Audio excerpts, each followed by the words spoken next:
Ramsar site রাজ্য এবং কেন্দ্রীয় সরকারি চাকরির পরীক্ষায় দুজনেরই একটা প্রিয় জায়গা, যেখান থেকে প্রত্যেকবার পরীক্ষায় প্রশ্ন কিন্তু আসেই। দেখো ভারতের প্রথম রামসার সাইট কোনটি? সিজিএল এ এসছে, ডব্লিউবিসিএস প্রিলিমসে এসছে। তো অ্যান্সার করব চিলিকা হ্রদ। চিলিকা হ্রদ কত সাল? 1981 সালে। 1981 সালে কোথায় অবস্থিত? উড়িষ্যায় অবস্থিত চিলিকা হ্রদ।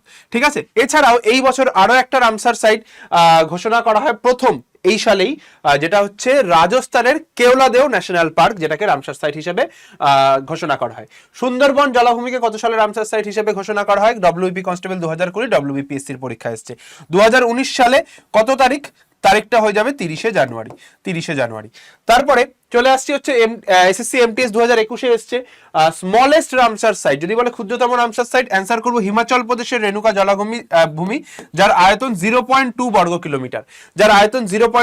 কিলোমিটার। তো এরকম রামসার সাইটের লিস্ট যতগুলো আছে আমাদের ভারতে একটা জায়গায় করে একটা পিডিএফ এ রয়েছে, সেটা তোমাদের যদি লাগে, এবং ওটা শুধুমাত্র লিস্ট নয়, প্রত্যেকটা সাইট কত সালে কত তারিখে ঘোষণা হয়েছে সেটার একটা পিডিএফ এই যে অ্যাপটা রয়েছে আড্ডা 24/7 অ্যাপটা, এখানটায় আপলোড করা আছে। অবশ্যই করে এখানটাকে অ্যাপটা ইনস্টল করো, প্লে স্টোরে যাও, এই যে চিহ্নওয়ালা দেখবে অ্যাপটা, সেটা ইনস্টল করে বা স্ক্যানার দিয়ে স্ক্যান করেও তুমি ইনস্টল করে নিতে পারো।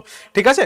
আর যদি নিজে অসুবিধা হয়, আমি তোমাকে একটা নাম্বার দিচ্ছি, এই নাম্বারটাতে হোয়াটসঅ্যাপে একটা হাই পাঠাবে, 8167330413, এই নাম্বারে হোয়াটসঅ্যাপে একটা হাই পাঠাবে। 4খানা গ্রুপের লিঙ্ক যাবে, এসএসসি ডব্লিউবিপি সহ আরো 2টো গ্রুপ। টেলিগ্রামটা জয়েন করলে সম্পূর্ণ ইনফরমেশনটা পেয়ে যাবে। তাহলে ঠিক আছে, ভিডিওটা আর বেশি বড় করলাম না। রামসার সাইট রিলেটেড কোশ্চেন কিন্তু পরীক্ষায় আসবেই, আর গোটা ভারতে কতগুলো রামসার সাইট আছে সেটা আমাকে কমেন্ট সেকশনে জানাও।